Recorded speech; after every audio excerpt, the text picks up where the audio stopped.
স্বাগতম lifestyle Bangla voice ভিডিওতে। আজ আমরা জানব সকালের নাস্তায় কোন খাবারগুলো বিপজ্জনক। সকালের নাস্তায় ভুলেও খাবেন না এই 4 খাবার। ভিডিওটি লাখো মানুষের সাথে শেয়ার করুন এবং আগত নতুন টিপসের জন্য চ্যানেলটি সাবস্ক্রাইব করতে ভুলবেন না। সকালের নাস্তাটি শরীরের জন্য খুব প্রয়োজন। রাতের দীর্ঘ ঘুমের পর শরীরের এনার্জি কমে যায়, তাই স্বাস্থ্যসম্মত খাবার খাওয়া উচিত সকালে। কিন্তু মাছ, মাংস কিংবা ভারী কোনো খাবার সকালের নাস্তায় না খাওয়াই ভালো। পুষ্টির দিক বিবেচনা করে সাজানো উচিত নাস্তার টেবিল। আবার এমন কিছু খাবার আছে যেগুলো কখনো খালি পেটে খাওয়া উচিত নয়।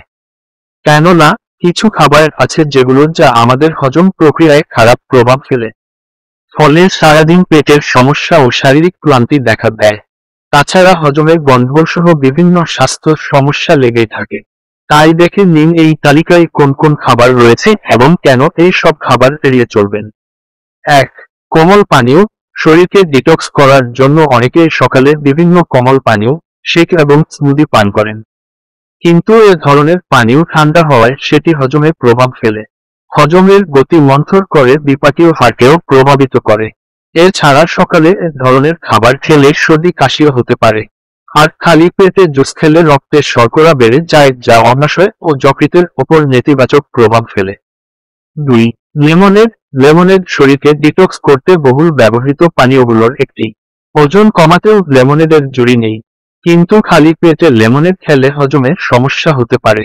অনেকের ক্ষেত্রে অ্যাসিডিটিও হতে পারে। 3. প্রোটিন সমৃদ্ধ খাবার। সুস্বাস্থ্যের জন্য শরীরে পর্যাপ্ত প্রোটিন খুবই প্রয়োজনীয়, কিন্তু প্রোটিন সহজে হজম হয় না।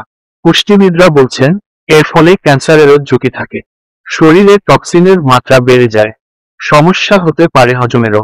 এই ধরনের কার্বোহাইড্রেটে নাইট্রেট বেশি থাকায় সহজে ত্বক খারাপ হয়ে যায়। 4.